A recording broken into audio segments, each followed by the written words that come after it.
Ladies and gentlemen, my name is Jimron, and today we're going to be trying to figure out what in the world is Need for Speed Heat.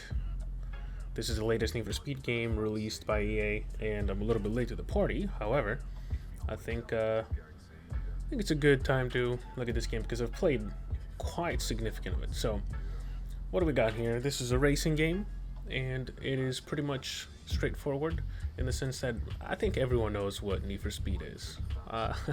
I don't think I've ever heard anyone say, "What is Need for Speed?" So, without further ado, let's first look at the options menu like we always do.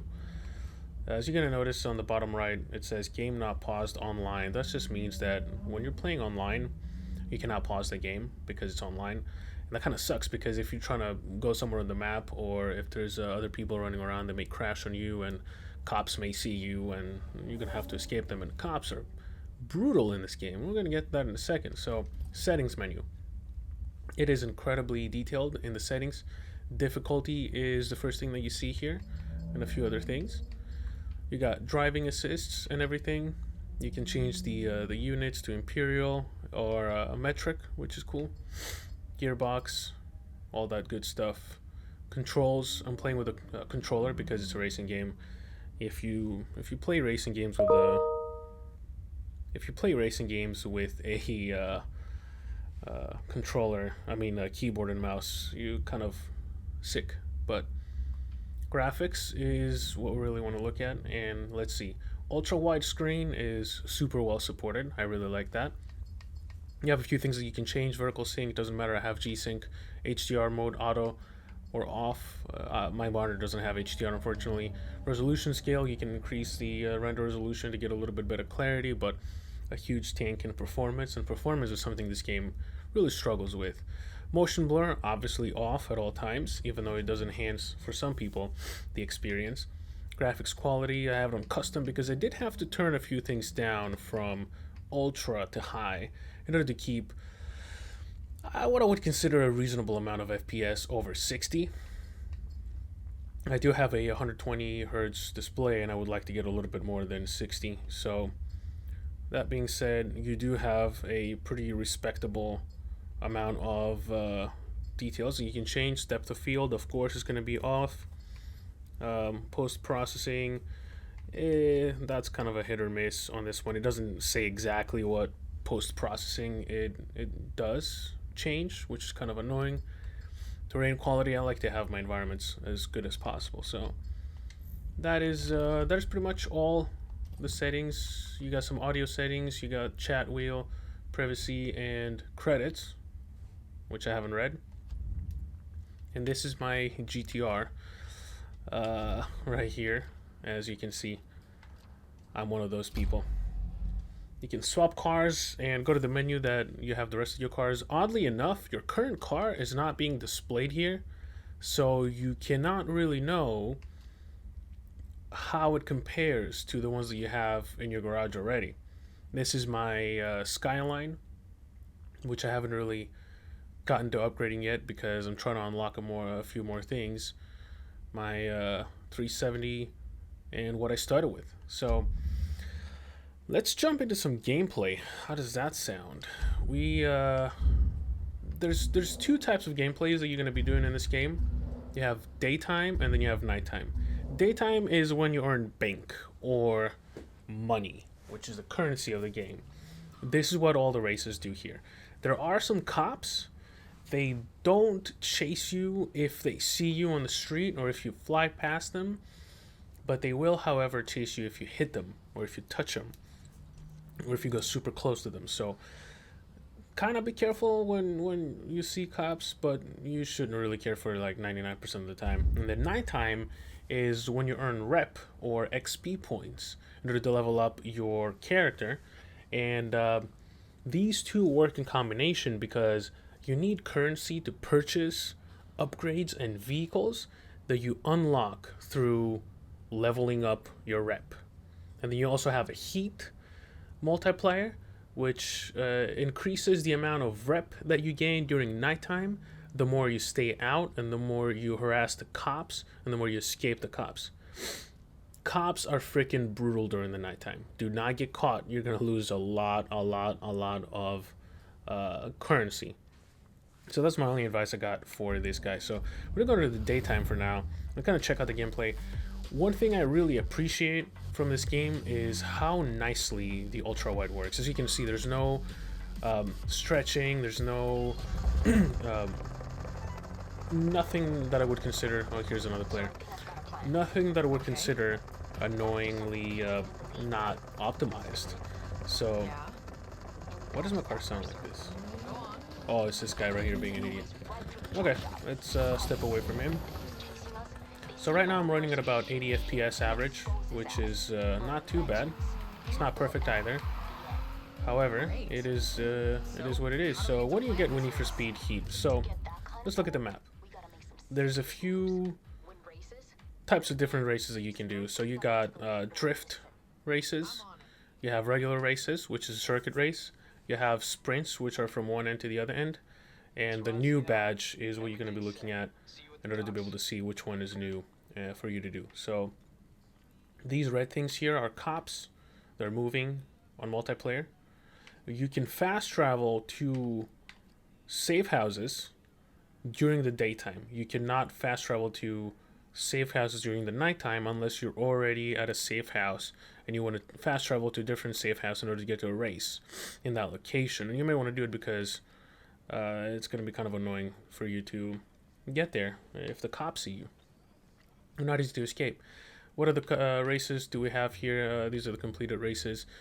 You have containers, time trials, and that is effectively it, I would say, for the night, the daytime. But there's a vast array of stuff that you can do here. This is just this new update that they did, and if you collect it, you get the game, and then the car at level 20, which I'm 21, and then in this one you get it at 30. It's a McLaren 93. So we can do a race soon, but what I would like to talk about a lot is the handling mechanics. For the most part, every single Need for Speed game that has come out, I have hated because of the handling. I don't love this one either, so let me explain what I mean about the handling. We all remember Underground and what was it, Carbon, and then we also remember Most Wanted. Most Wanted was the one that introduced cops for the first time. Carbon was the one that introduced the hill battles and the buddy system where you had teammates who you could order to take out the opponents and help you by drafting and make it a little bit faster and so forth. So that was Carbon. After that, I believe it was the Run, and then after that it was Undercover or something before Undercover, which was not great in the mechanics department either. So up until it was Pro Street as well that had decent mechanics. However, it was the Run was awful because they moved into this new mechanics engine that they were using, and then Undercover took a lot of flack. A lot of people hated Undercover, and I had a really fun time with it because that game introduced highway battles. Highway battles, you had to race onto the highway, and unlike this type of time right now where there's not a lot of cars, the highway was full of cars. As you can see, I took a hit on the speedometer on the bottom right, the far left bar, the white bar. That's your damage indicator. If you destroy your car or if cops destroy your car, then you're caught and you're gonna get F'd in the A. So introduced the highway battles, which were incredible.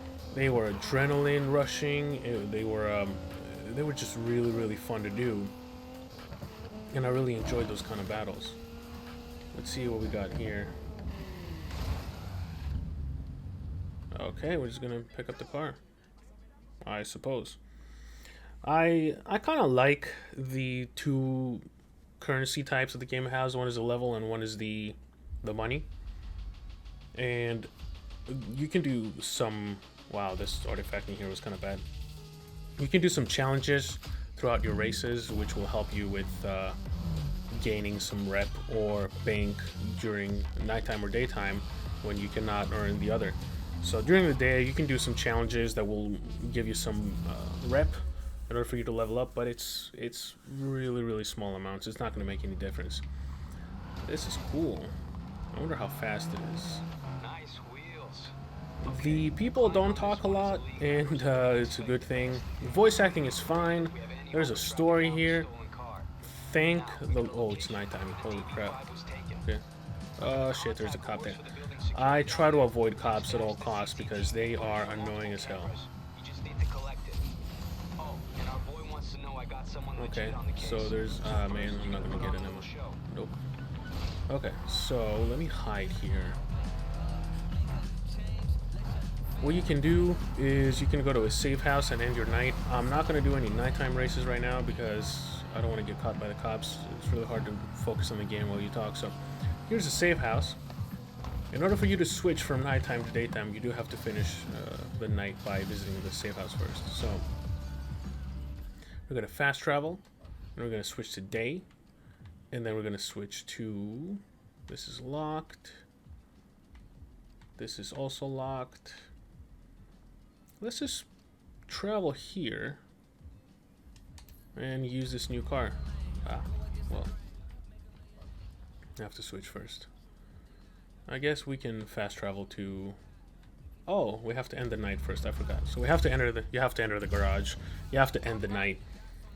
I didn't get anything out of it, but this is the black market challenges here. This is new. This is part of the new update that you got to do in order to get some more rewards, some more contracts. We're not going to bother about that. These are the challenges that I was talking about. We're going to do some daytime challenges.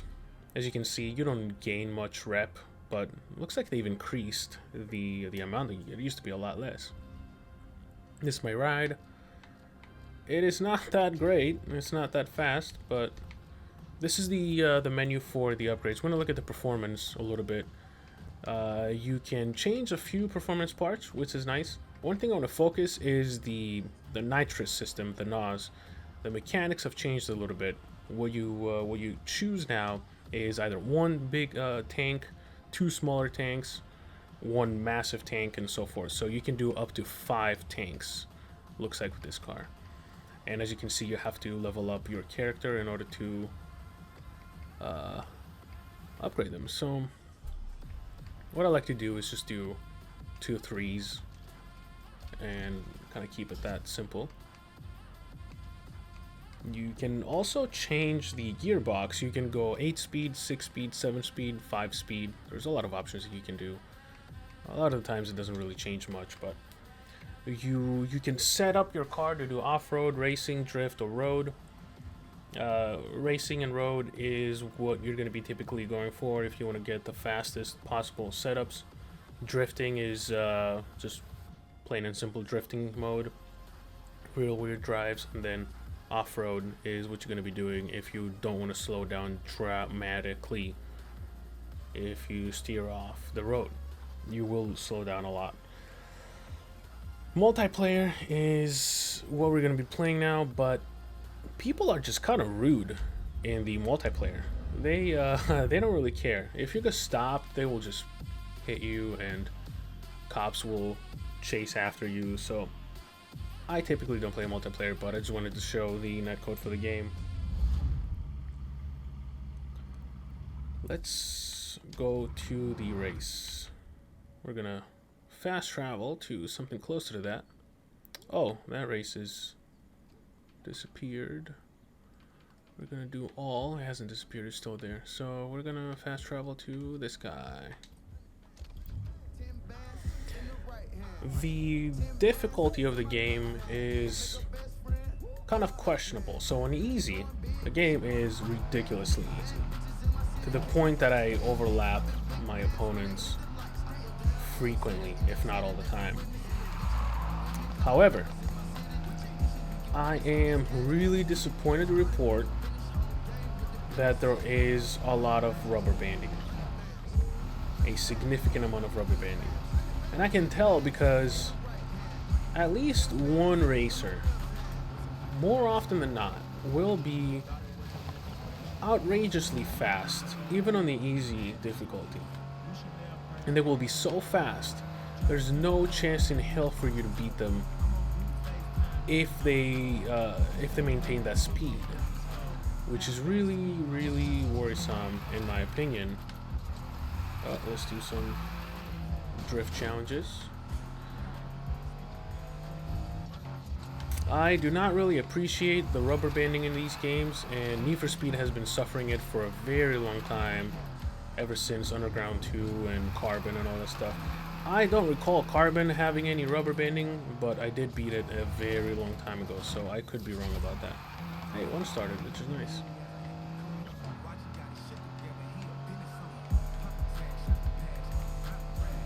Let's see. Graphically, the game is fairly pretty, I would say. I could use a little bit of anti-aliasing, but the performance does not allow it. Alright, we're gonna start. You know what, I'm gonna change cars. I'm gonna switch to my GTR. Yep, GTR is a little bit faster because I've manipulated the fuck out of it. Let's see, we're gonna play solo, of course, because multiplayer I don't trust at all yet.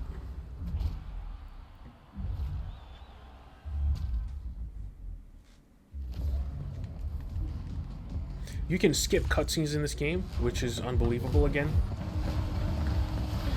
Here we go. So I'm on normal difficulty right now. I find it a healthy mixture of nice difficulty and bad difficulty. So as you can see, these guys are kind of artificially sped up compared to the competition. If this was easy, they would be ahead of me still. At least one person would be ahead of me.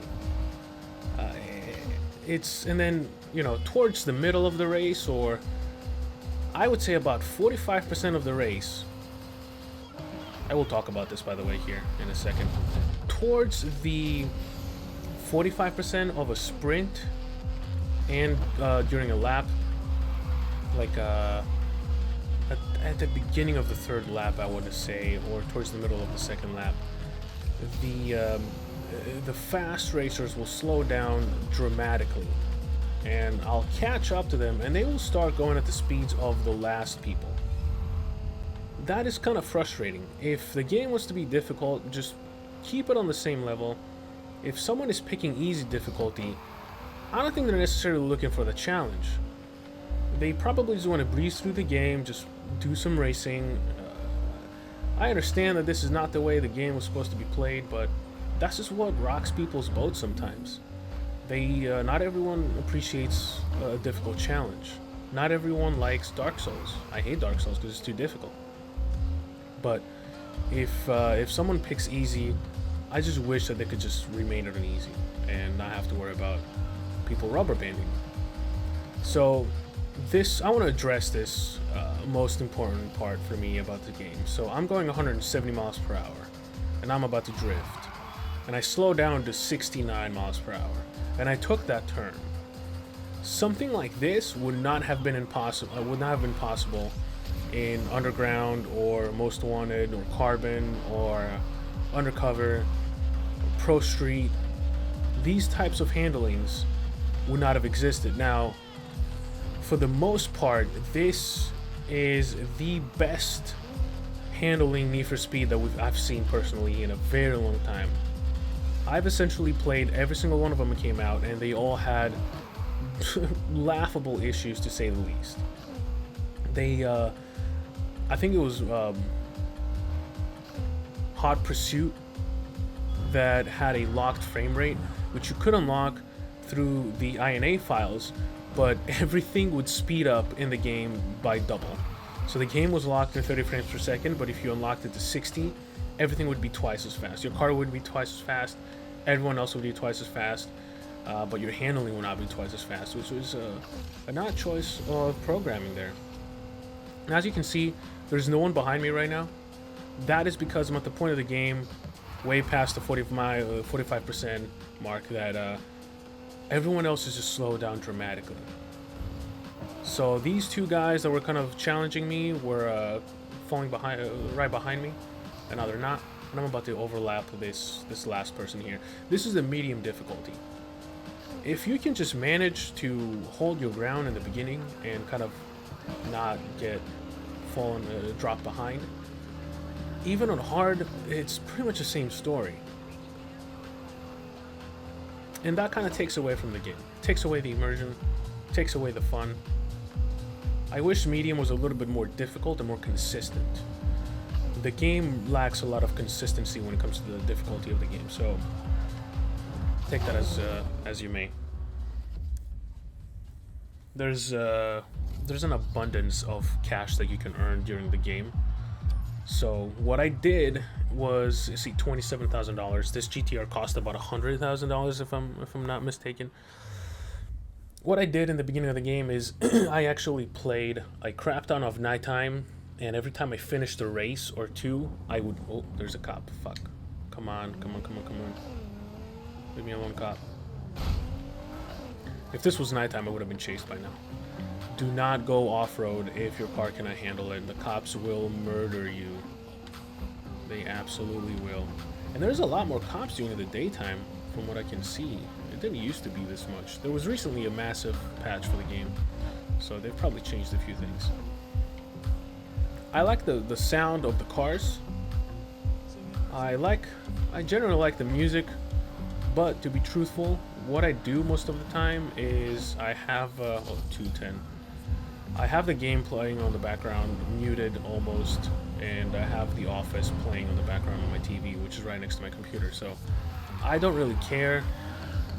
This is it right here. I was going over 170 miles per hour, I drifted, and then I came to a full stop. This is the fault that the game has when it comes to the handling. Everything is good. The game in general handles well. The off-road is realistic but not super annoying. You're gonna slow down dramatically, so I suggest that you stay off the dirt. If you're not drifting, the game is fine. I mean, the cars will slow down so freaking much if you try to turn without drifting. What the game wants you to do most of the time, I missed it. What the game wants you to do most of the time is let go of the gas and then hit it again. So when you do that, you're gonna start drifting. This didn't used to be the case. Need for Speed was not dying for you to drift to play the game. And for years now, I felt like they're making the wrong decision with forcing people to drift and play the game that way. I don't want to drift. I want to be able to play the game the way I want. I don't want to be able to do this. I don't want to be able to stop in the middle of the road as soon as I start drifting. If I start drifting, I want the car to lose control if I don't do it properly. Because that's what's supposed to happen. That is exactly what is supposed to happen. But if you try to do burnouts like this, the game will sense it, and the camera will pan out a little bit. So let's see if we can do it. Yep, here we go. GTR's handling too well for the game to let it do a burnout. Anyway, I can't fault the car for being too good. I am a huge fan of the fact that... See, the cop didn't chase me at all. I'm a huge fan of the fact that you can finally skip the freaking cutscenes. No one cares about the story in these games. It's 2020. Let me skip the damn cutscenes. Holy crap. Also, another thing that is different is the NOS system. I didn't talk about that much, but I'm kind of annoyed that you cannot replenish the NOS the same way that you could in previous games like Carbon and Underground and so forth. What happens now is you can purchase an upgrade that if you do various things, it will increase the NOS regeneration, but you do have a flat rate in which it regenerates. So however you want to feel about that, I guess it's a personal preference. I prefer the way it was done the old ways. So this is, I believe that this is most of what I had to say about the game. It's a good game. It's not bad. I bought it on a sale. for $27. $26. Would I pay $60 for this? No, I wouldn't, and I didn't. And I'm glad I didn't. Am I mad that I paid $27 from it? No, I'm not, because I've actually gotten a lot of fun from the game. Here we go. Is it going to do it now? Yep. Here we go. See, the game was designed for racers. So yes, I am having fun with the game. It does have a lot of faults. It does have a lot of strong points, however, as well. And it's good to always recognize the strong points. I am a huge fan of the fact that they brought back customization of the game. As a matter of fact, let's go to a save house and try to customize a car and see all the options that it has. It's a lot of options. You can pretty much, I would say it's even better than Underground 2. It's not as detailed. You cannot micromanage every single hole in the vents of the customization. So, ooh, here we go. We got some more. Yeah, black market challenges, of course.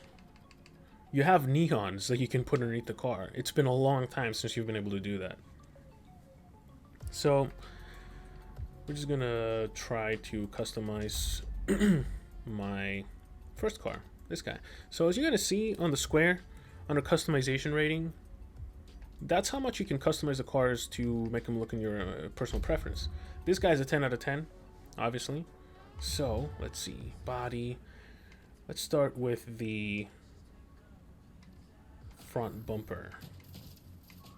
As you can see, an incredible amount of options, which I really do appreciate. The splitter really interferes with the bumpers a lot of the times, so make sure that when you're aware of that, because if you see some combination that you like, you may not be able to do it. This time around, it doesn't seem like that's a problem, but it was a problem with the GTR. So this is a tough one. All right, I'm gonna go with this. Wait a minute. What's the most expensive one? What does it look like? Okay, so yeah, let's just go with this one. I never know. So, and then after the front bumper, you can do the headlights, which is cool for these cars. I don't care about the headlights. You can do the hood, which is awesome. Carbon, of course. You can even control the tint of the windows, and you don't have to pay for that, which is nice. You can even adjust the these guys right here, the fenders. A lot of times when you do that, it's going to make a few things look different. So let's do these guys. Rocket Bunny. Stick with that Rocket Bunny theme. You can even do the mirrors. A lot of cars, some cars have more options. This one only has one, so why the hell? We have plenty of money. The wheels is the one thing that I'm never good at choosing, because you can change the rims to whatever you want. I'm a car guy myself. I work on my cars myself. I try to take it to the mechanic as little as possible. But rim design and rim preference is the one thing that I've never been able to understand. I'm not good at picking good rims. They all look the same to me sometimes. Well, let's just do this, I guess. You can change the paint of the rim, and then you can change the size of the wheel, which is awesome. Let's see. Oh, you can do the calipers. You can even do the freaking calipers. You can do Brembo calipers. And you can even do the brake discs. Who in the hell is going to look for this? You can do slotted, which is right here, which is the original. You can do regular ass $35 disc from Advanced Auto Parts, or you can do drilled. You cannot do slotted and drilled. They would have gotten me there. I would have done that if that was an option. You can do side skirts, skirt, which is cool. You can do rear fenders, of course. I don't even know. what I'm looking at here. This one pushes it out, so we're just gonna do that one. Whatever. And then you can even do, once it loads, taillights. Let's do these guys right here. Ah, you only got one option. That's fine. We'll do that. We can do the exhaust. These are some ugly ass exhausts. I don't like the exhausts in this game. They are not my cup of tea. Let's just put it that way. But I'm just probably gonna pick this guy. This is the one I picked for the GTR as well. And then we're gonna pick the diffuser. So as you can see, I cannot do these diffusers because of the part that I picked earlier. This is the interference that we're talking about. So what we're gonna do is we're gonna remove this in order to be able to see what the options were. Okay, yeah, they interfere because they extend all the way out there. And what we're gonna do is, wow, these look awful. Probably gonna do this one because why the hell not? And then license plate, no one cares. Canards and taillights, bumpers. Ooh, this one probably. I didn't do the rocket bunny. Whatever. And you can do spoilers. Spoilers are too big. Now remember in Underground 2, you were able to kind of adjust the spoilers the way you wanted them to make them smaller, bigger. It didn't make a difference in the gameplay, but you were still able to do it. You're not able to do it on this one, but this is still good enough. I do not mind. So that is the customization you can do on the cars. Most cars will have this ability, this customizability, which is dope. I appreciate it.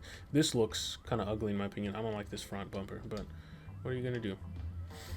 You can download people's liveries from the interwebs, which is cool.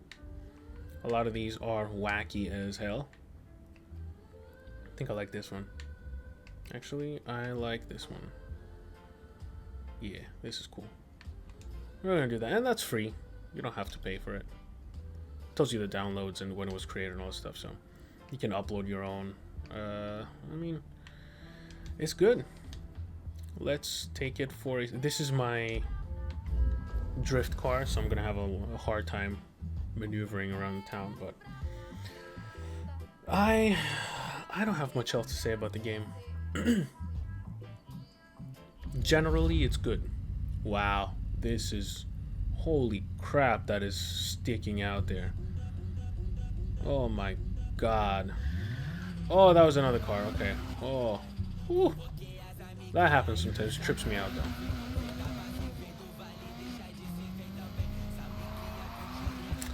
This game is definitely worth your time if you are really dying for some new Need for Speed experience and you want the closest thing to Underground or Carbon that you can get. There's no teammates in this game, so don't expect Carbon, but I would say it's good. I've had a lot of fun with the game, and I'm just gonna probably keep playing it until I finish it. It's not hard.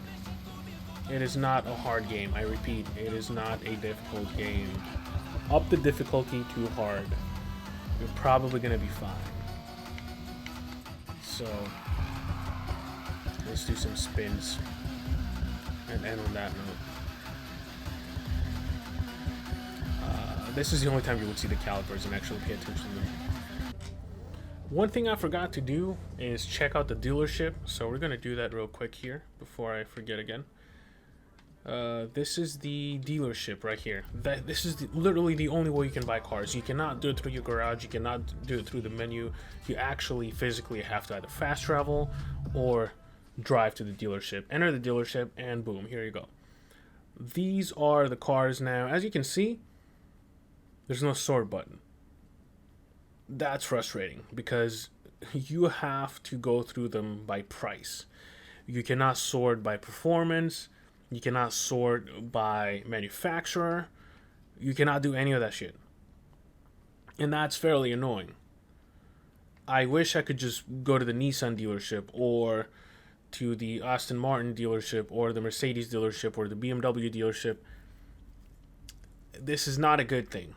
Absolutely not a good thing. And I will criticize the hell out of this thing. Don't like it. Knock points off. Knock 500 million points out of it. Total rating, I don't know. We don't have ratings here. But there is a really, really good amount of cars. And a lot of them you have to play for a very long time in order to unlock them. Because, like this thing right here. This guy.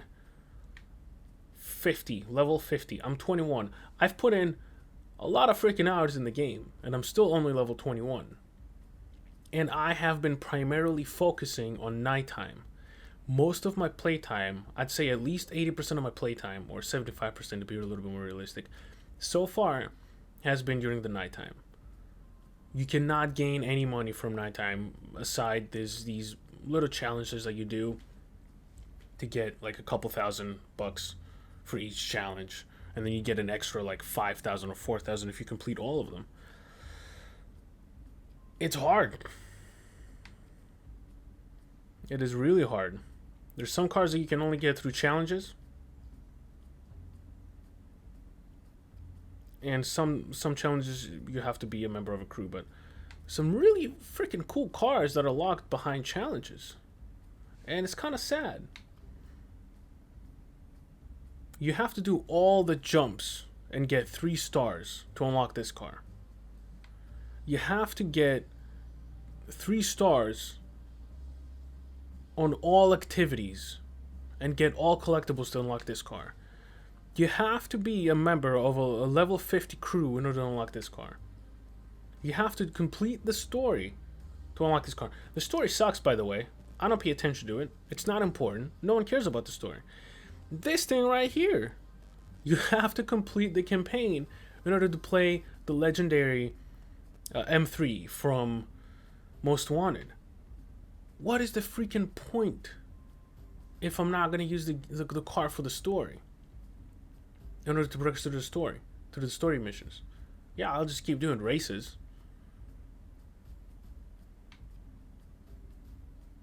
Here's a Nismo GTR. This you were able to buy without having to unlock. This latest update, I'm 90% sure changed that, because I remember seeing this car and it cost a hefty amount of money. You needed to be super high level to unlock it. I think it was like 35 level, if I'm not mistaken. But now you have to collect all the billboards. That's a lot of freaking billboards in this game. They're easy to get to, but that is tedious. It is tedious. It is exhausting. Just give me the freaking car.